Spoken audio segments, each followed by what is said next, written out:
Je marchais le long de la route sans savoir où j'allais vraiment, quand un jour je fus pris d'un doute, car c'était la route du temps. Marchant comme un petit bonhomme, je n'ai pas vu le temps passer avant que mes 100 ans ne sonnent. J'ignorais l'âge que j'avais, j'ignorais l'âge que j'avais.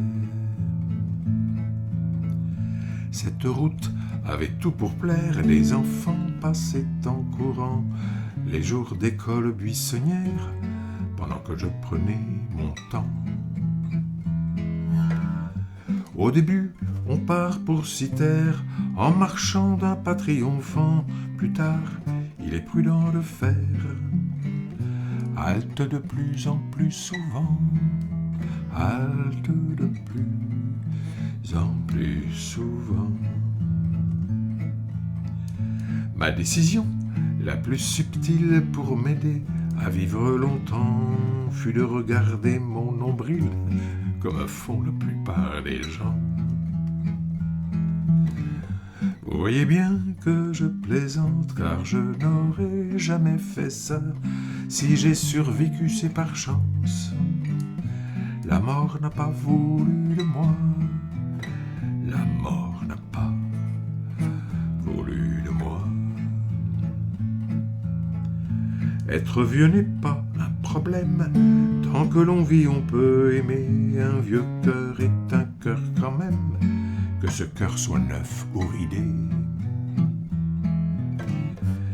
Et dans le jardin des délices, j'ai choisi mon fruit préféré, celui dont la saveur exquise renforce le désir d'aimer, renforce le désir d'aimer.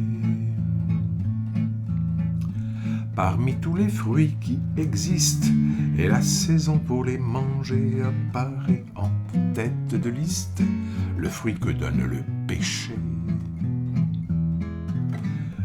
De ce fruit j'ai entendu dire par quelqu'un qui l'avait cueilli, qu'avant même que de mourir, il avait vu le paradis, il avait vu le paradis.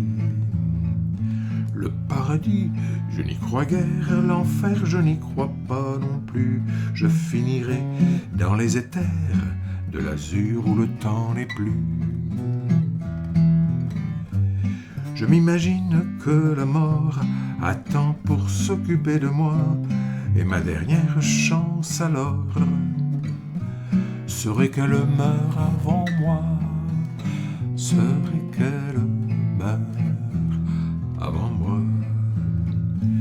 Peut-être qu'après la vieillesse, en fait, la mort n'existe pas, et il se pourrait que l'on renaisse pour vivre une seconde fois. J'irai dans la forêt des songes, dormir tout en rêvant d'amour, pour que le songe se prolonge. S'il faut vraiment mourir un jour, s'il faut vraiment mourir un jour, s'il faut vraiment mourir un jour.